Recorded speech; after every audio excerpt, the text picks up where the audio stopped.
Johanan and Raatz made a response to my video Raatz fails hard on basic epistemology, so I'm kind of obliged to make a response video in return. Oh, and I know that my screen name makes no sense, but it's known no more, not know no more. Anyway, let's get to it.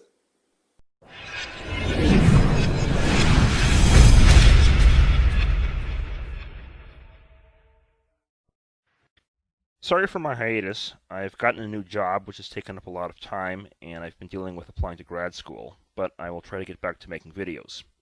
So anyway, Know No More responded to the version of the introspective argument I gave in my response to Martimer 81. So let's have a look. Makes the distinction between mind and matter that you're trying to establish.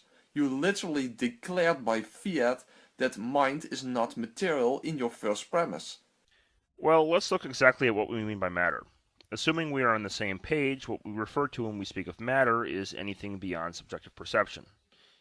No, we're not on the same page at all. But okay, let's roll with this definition for now.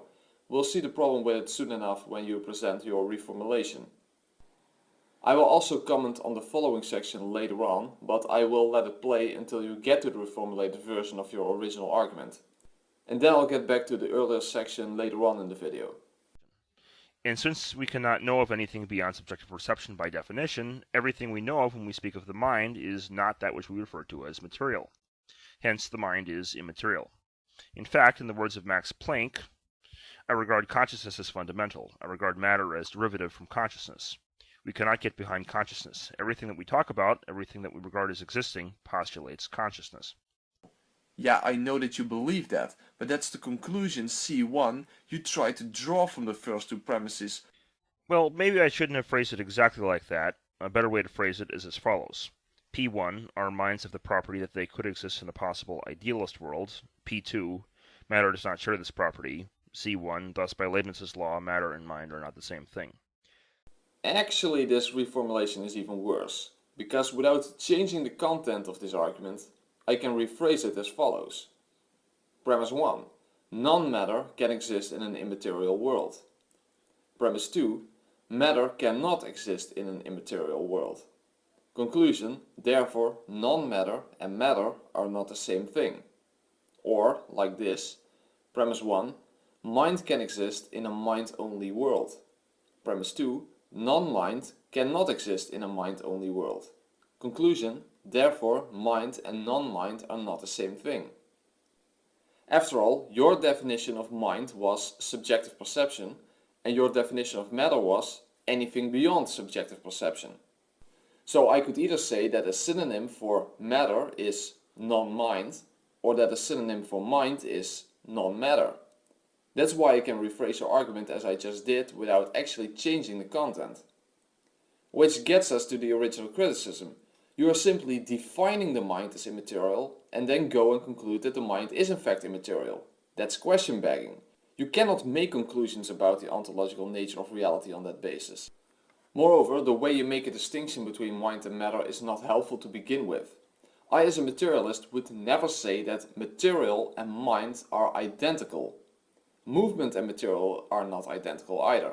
Space and material is not identical. Even any physical object is not identical to material. There is material, configurations of that material, and processes, i.e. the distinction between what is and what happens to that which is. Consciousness is something that happens, something that is going on, in other words a process, or rather a label for a collection of processes. So even as a materialist, it is incorrect to say that mind is material or physical. Rather, it is a combination of physical processes. In other words, mind and material do not share all the same properties even under materialism because they aren't the same thing. One is a process of the other, or rather, one is a combination of processes of specific configurations of material. So it really comes down to whether an idealist world is even possible in the first place, and what kind of possibility we are even talking about. But let's first go back to the beginning of the video. Well, let's look exactly at what we mean by matter. Assuming we are on the same page, what we refer to when we speak of matter is anything beyond subjective perception. So let's stop immediately at your very crude definition. What are you even talking about here? Under which ontology is this applicable? Under your ontology there is no matter to begin with, and for a Platonist, Platonic forms are beyond subjective perception, but they are not material. And for a materialist, you have to take into account the difference between entity and activity. So yeah, of course the term material does not directly apply to subjective perception. It's not like perception is some sort of an object. On top of that, whose subjective perception? Because as we are dealing with Cartesian skepticism and the distinction between the internal and external, other minds exist beyond my subjective perception as well. And from your perspective, my mind and other minds exist beyond your subjective perception. So I really fail to see how defining matter as anything beyond subjective perception is useful or allows for any practical application when it comes to determining the nature of mind and reality in general. And since we cannot know of anything beyond subjective perception by definition, everything we know of when we speak of the mind is not that which we refer to as material. Hence, the mind is immaterial.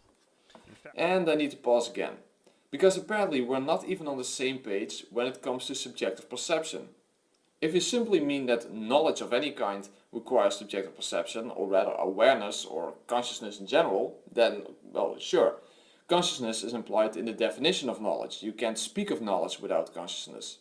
But if you mean that we can only gain knowledge of things that we perceive, well, that's not only false, it is certainly not true by definition. I'd say we can know things about the external world, even in your worldview. I mean, only under solipsism there is no external world. In your worldview, other minds are the world external to you. And you can know about other minds, right? In the same way, I would say that I can know things about the external world. And I would argue, and have argued before, that there is at least strong justification for the belief that the external world includes more than just consciousness. And since we cannot know of anything beyond subjective perception by definition, everything we know of when we speak of the mind is not that which we refer to as material. Hence, the mind is immaterial. In the sense that mind and material are not synonymous, sure. But that's the distinction between entity and activity that I talked about before. I mean, really, your argument basically boils down to wordplay that presuppositionalists engage in. Let's take this example from the famous Bunsen versus Stein debate. I heard you mention logical binds and logical self-contradictions in your speech. You did say that? I said it, I used that phrase, yes. Do you believe there are laws of logic then? Absolutely. Are they material in nature? How can a law be material? That's the question I'm going to ask you. Thank you. I would say no. Dr. Stein, now you have an opportunity to cross-examine Dr. Bunsen. Dr. Bunsen, would you call God material or immaterial? Immaterial. What is something that's immaterial? Something not extended in space. Can you give me an example of anything other than God that's immaterial? Laws of logic.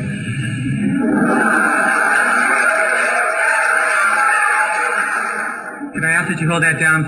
Yeah. So, Mr. Raatz, how is what you're doing any different? I could even get more ridiculous and claim that since my name is not a physical object, materialism is false. Or that a statement or a word is not a physical object, therefore materialism is false. Or that migration is not a physical object, or that hunger is not a physical object, etc. I sure hope that you have a better understanding of materialism than this. And I would also like to refer you to part 4 of my series Understanding Materialism, where I deal with the nature of concepts.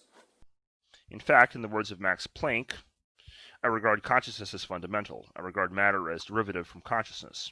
We cannot get behind consciousness. Everything that we talk about, everything that we regard as existing, postulates consciousness. Sure, but that's simply because we are conscious beings trying to figure out the nature of the world. That's true in a materialistic world as well, so I fail to see how this is relevant. So now let's get back to your syllogism again and to the topic of Cartesian skepticism.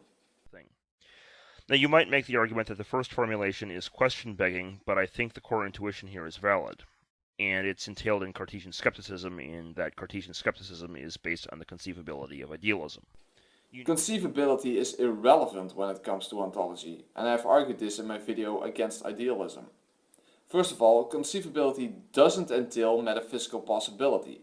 And secondly, we cannot actually conceive of such extreme counterfactuals like this to begin with. I argued that quite extensively there as well. But more importantly, the fact that you can doubt the external world doesn't tell you anything about the external world. That tells you something about the limits of your knowledge. It tells you something about you. Can be doubted is not a property of the external world. And remember, you are part of the external world from the perspective of other persons. Other people can doubt your existence. You know that you can doubt the exterior world as a dream or such, but never your own mind. But that's true regardless of whether we live in an idealist world or in any type of realist world, including a materialistic world. That's the whole point. You cannot determine ontology from Cartesian skepticism. Skepticism is simply the acknowledgement that you cannot deny the existence of your own mind, whatever the ontological nature of your mind happens to be, but that you do not have the same epistemic certainty about whatever may or may not exist external to your mind. Well, like I said, perhaps I worded this version of the argument wrong. We can't doubt our mind, but our minds are also such that we can conceive of them while doubting everything else third person that could be said to make it up. If you doubt this, just recognize the internal logical consistency of a possible idealist world for a moment. Yeah, but I don't believe that an idealist world is possible to begin with, because it is a completely incoherent concept, due to the fact that consciousness is demonstrably not fundamental, both empirically and literally from experience itself. I mean, I can literally experience that my consciousness is not fundamental. In fact, the conflict between our immediate experience and monistic idealism is something I should make a separate video on, even though I already made this point in Against Idealism. Because I don't put much emphasis on experience when it comes to understanding the nature of reality. In fact, I think it is extremely unreliable, and I've made this point several times before. But when it comes to an internal critique of idealism, it becomes a different story, since experience essentially equals reality under idealism. So basically, idealists provide me with a direct method of falsification, even though it is completely subjective. And on top of that, the notion of processes without entities is nonsensical. I even used your own words against you to demonstrate that point. And on top of that, idealism fails to make the most basic ontological distinction, namely between existence and non-existence, and therefore inherently fails as an ontology. And by the way, as an extension, scientific realism would go out of the window, which invalidates any of your supposed scientific evidences for idealism. I have argued quite extensively for all of this in my video Against Idealism. And all arguments that I've heard in defense of idealism are either self-refuting, unprovable, arguments from ignorance, or suffer from some other type of fallacy. So I do not regard idealism as a possible explanation for the nature of reality. But to be clear, the type of possibility I'm referring to is epistemic possibility. I would say that idealism is epistemically impossible, but whether it is metaphysically impossible is unprovable to begin with. So I do regard it as a possibility that the external world may very well not be exactly what I think it is, but I do not regard it as a possibility that the external world is not there at all, in other words solipsism, and I do not regard it as a possibility that the external world only consists of conscious processes and nothing else, in other words idealism. So what you would have to do is to show that my reasons for rejecting idealism are incorrect, and then demonstrate that idealism is a coherent ontology instead of merely asserting it. Cartesian skepticism is inherently insufficient to do this. It's about epistemology and not about ontology. It's about existence versus non-existence, not material versus immaterial. But the idea is that you can derive ontology from epistemology using modal logic. Really? And how exactly could you do that? Because modal logic can only tell you something about our understanding of modal properties. In fact, we cannot even demonstrate that reality has modal properties to begin with. At the very least, not when it comes to possibilities. There is an inherent barrier between epistemic possibility and metaphysical possibility. That's the very reason we even have categories of possibilities. I really think my next video will have to be on this topic, because I see this abuse of modal logic really pop up so many times. Well, you can't reduce the internal to the external, though. That's kind of the point behind Levine's explanatory gap. Everything internal can in principle be conceptually isolated from everything external, such that the external cannot reduce to the internal. Who is claiming that the internal can be reduced to the external? I mean, how does this even make sense as a statement? Or is it that you are claiming that the external cannot be a prerequisite for the internal? Well, then you are no longer a theistic idealist, you would be a solipsist. You know that something that you can label as I, or that which thinks, exists, but you do not have that same certainty about what may or may not exist external to this I. We agree. Therefore, whatever the mind is, it cannot come from something external to this mentality, since we already know our own conscious experience. Internal in this context is simply a synonym for my mind. Internal means my mind, external means beyond my mind. And notice my mind, not a mind or the mind. And you and I both believe that our minds come from something beyond our minds. We only disagree about what that is. You have epistemic certainty about the internal, at least regarding your immediate experiences, but epistemic uncertainty about the external. Which is why I know whatever the mind is, it cannot reduce to something external. Otherwise, I would have epistemic certainty of the external. I cannot even make sense of what you just said here. I literally have no idea what you're talking about. This has nothing to do with ontology in the first place. Nothing about this, in and of itself, tells you anything about the ontological nature of what you consist of. Well, let's look at a specific category of internal existence, knowledge itself. If knowledge is produced from non-knowledge, then we do not actually know what our own knowledge is, but that is a contradiction in terms. Okay, well, I've actually typed out what you've just said, and I've read it dozens of times over. Well, my only response to this is to quote The Living Dinosaur. To give an analogy in terms of something you might be able to understand, you would have made as much sense if you declared that you hated football because the baskets are too high for you to reach second base and score a goal in one with reality.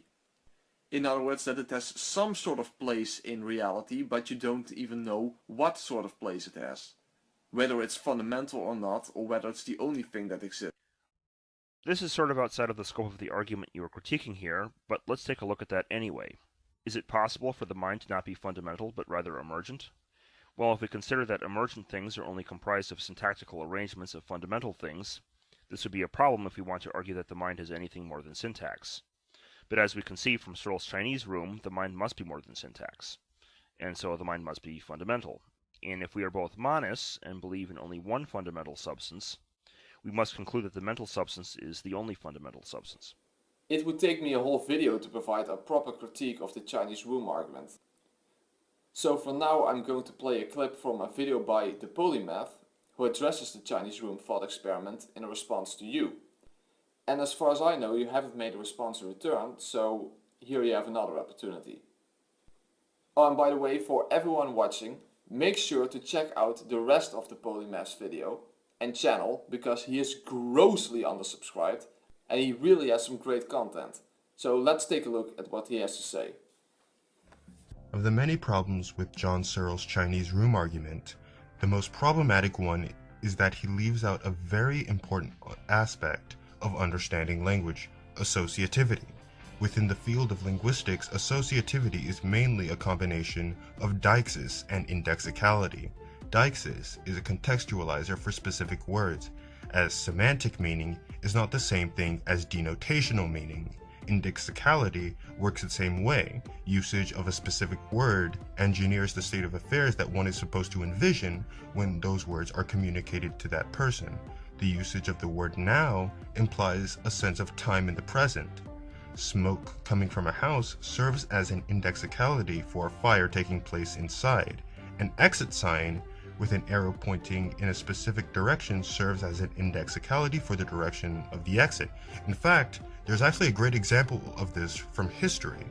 Ancient Hebrew texts were composed in a writing system called abjad. Abjad is a consonantal text written from right to left that was prevalent in the Phoenician, Arabic, Ugaritic, and other Semitic languages. That's right, Ancient Hebrew possessed neither vowels nor punctuation nor spacing between words. Rather, it was up to the reader, who would be a part of that particular group or tribe, to supply the appropriate vowel, as the texts and writings were never meant to go beyond those who are part of their culture. This becomes readily unfortunate when we run into artifacts like the Tel Dan Stele and can't decipher the meaning, both because of the Abjad writing system and the lack of deictic elements of the text needed for a good interpretation. However, attempts to correct the system were made by Jewish scholars known as the Masoretes from the 5th to 10th century CE, who set up a guide system for Hebrew pronunciation and vowel notation. Searle's Chinese room argument does not include the associative elements of language that are required for understanding it in the system of the tent. Look at these sequences of letters and try to interpret them. The first one is meant to say, Mary had a little lamb. The second one is meant to say, thank goodness. And the third one, well, I'll let you chew on that for a while. But you get the idea. We learn how to make proper association between words based on our culture. This is why when you enter the text hot dog into Google, you get a tasty treat often served at basketball games and baseball games, and not a literal canine engulfed in flames. The betterment of computational associativity is the goal of a field of computer science known as machine learning, and we are already making progress in this field with the advent of computer vision, image processing, more precise searching algorithms, and optical character recognition. The only difference is that humans are conscious of their association and computers are not, but neither are babies of their associations during the first 15 to 24 months after they've been born. I would like to do a video myself on the Chinese room argument someday, but for now what I would like to add is that your conclusion wouldn't follow anyway, because the Chinese room argument is not even meant to demonstrate that the mind is fundamental or even immaterial. Searle was neither an idealist nor a dualist. Even if you know nothing about John Searle, if you simply take a few seconds to do a simple Google search or type in his name on Wikipedia, you can see that he held to a specific form of physicalism. In a nutshell, his position is that only biochemistry can result in conscious processes, while inorganic objects, including computers, will never be able to produce those processes. Which I don't think he was actually able to justify, and I don't share that position necessarily. But be that as it may, nothing about this argument has anything to do with showing mind as being fundamental in the first place. Moreover, understanding language is demonstrably not fundamental. And in my video against idealism, I demonstrated why you yourself as an idealist either has to face this problem of syntax, as you call it, or you would have to deal with the hard problem of consciousness even as an idealist. For a quick reference, you refer to the Chinese room argument in your response to Gary Edwards. That's how it came up in that video. Yes, you can doubt anything, including your own existence. But that very act of doubt already requires your existence. That's the point of Cartesian skepticism. Right, but I was thinking along the lines of what else he did in getting to that point in the Meditations. The fact that he could coherently doubt the external world but not his mind means that his mind has a property that the external world does not. Namely, the property that it can be conceived of in a possible world wherein the external world is an illusion. No, that is false. Both are properties of your mind, not of the external world. And other minds can doubt your existence. Illusion does not equal non-existence. As long as we have sufficient justification for realism, which I've argued we have, then we should conclude that even if what we perceive as the external world is not what we think it is,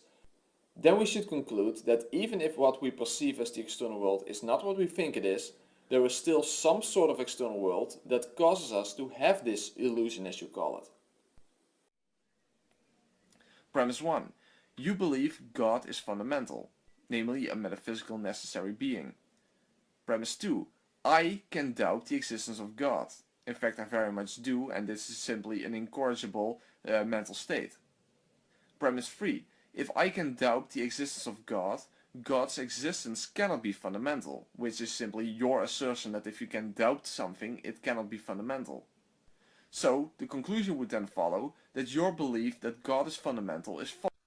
Right, but what I'm getting at is that when thinking about what your mind necessarily is, I just don't think you can do premise 2 coherently. A postulation of atheism requires consciousness. Consciousness in turn entails the hard problem and the interaction problem, which entail idealism and thus God. So, of course, atheism is incoherent. It's a kind of syntax error in consciousness. This is not to say that one cannot be an atheist and postulate premise 2, it's just to say that it is not coherent to do so. You literally demonstrated the point that I was trying to make with the syllogism that I presented. The whole point was that the principle that you gave, that if you can doubt something it cannot be fundamental, is false. Now I don't like your phrasing because it's not the doubt itself that is incoherent, but the conclusion drawn from that doubt. But using your language here, you can doubt the external world, you can doubt the existence of non-mind, you can doubt the existence of the physical. That does not mean that you can, as you put it, doubt it coherently.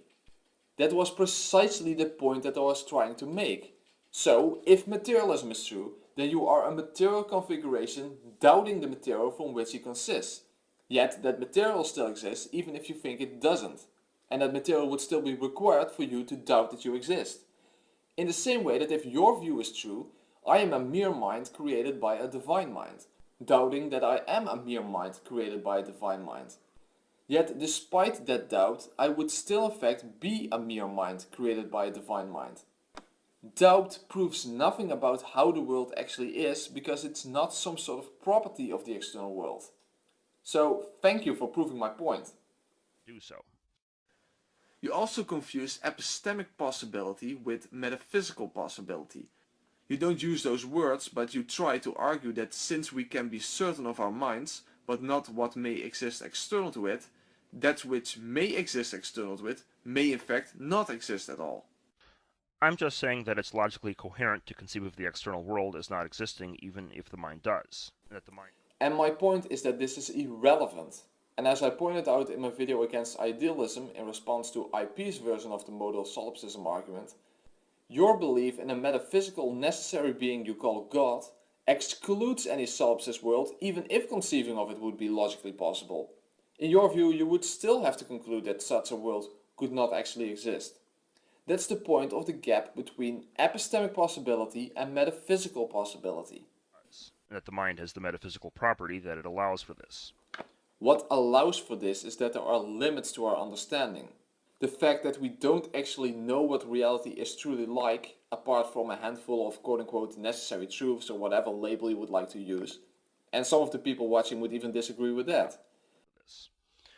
I'm not making metaphysical claims about the outside world in the first half of the argument.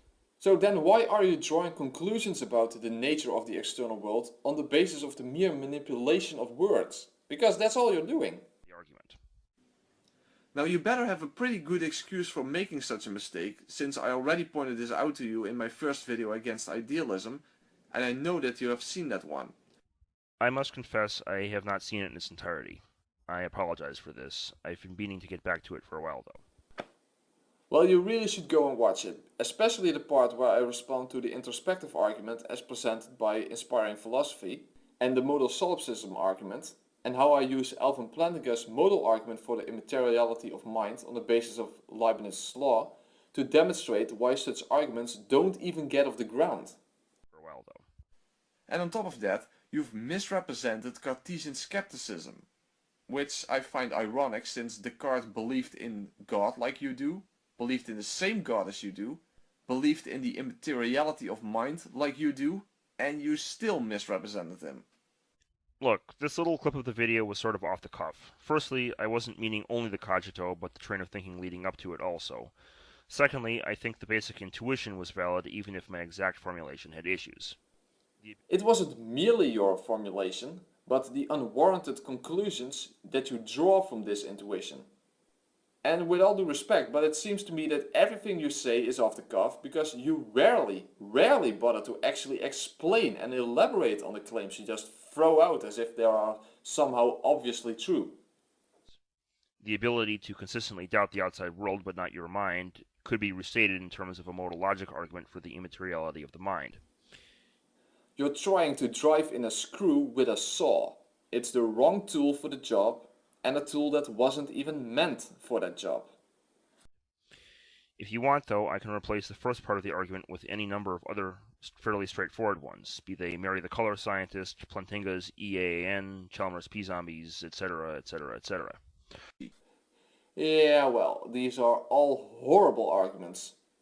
The P-Zombie argument is an argument from ignorance due to the problem of other minds. Plantinga's evolutionary argument relies on a false understanding of beliefs in relation to evolution. And Mary the Color Scientist is internally inconsistent, as I demonstrated in my video against idealism. To give a quick summary of that one, first of all, this is a thought experiment which is meant to test the internal consistency of a concept, in this case physicalism. In other words, physicalism is assumed to be true in the context of the thought experiment, and then the conclusion is that this leads to a contradiction, and therefore physicalism is incoherent. There are many problems with this thought experiment, but the main problem is probably this. Mary either can obtain color qualia in a black and white room, or she cannot. Well, if she somehow can obtain color qualia within a black and white room, and maybe that's possible and maybe it's not, I don't know, but then she won't gain new information when she leaves the room. And if she cannot obtain color qualia in a black and white room, well, then the second premise is false. And the argument begs the question from the get-go by assuming that materialism is false by not including color qualia in the category of quote-unquote physical information by definition. So it doesn't even matter what the result would be of locking someone from birth in a black and white room. Regardless of what that person can or cannot learn within that room, that proves nothing about the nature of mind in general and qualia specifically. At least as far as a mere thought experiment is concerned. But you will need to go beyond mere Cartesian skepticism to derive at conclusions about these subjects. Okay, fair enough. I'm constantly tinkering with the introspective argument, and notice the parallel between Descartes being able to doubt the external world but not his mind, and the modal logic arguments based on possible solipsist, or if you reject that, possible idealist worlds. So I thought that maybe it could be tied directly to epistemology. But perhaps I'll just go back to modal logic arguments for that branch of variations of the IA then. Well, that's it. Talk to you later. If you liked this video, subscribe. And don't forget to check out my novel, Alaris, The Lances of Light, on Amazon Kindle in the description below. Now you can find us on Facebook at Idealism and Science versus Atheism. This mind is the matrix of all matter. Well, I would like to end with a quote from Anti-Citizen X, which just describes the content of people like Johanan Raatz perfectly. It's like a huge philosophical onion of wrongness, where every layer you peel off just reveals yet another inexcusable layer of wrong.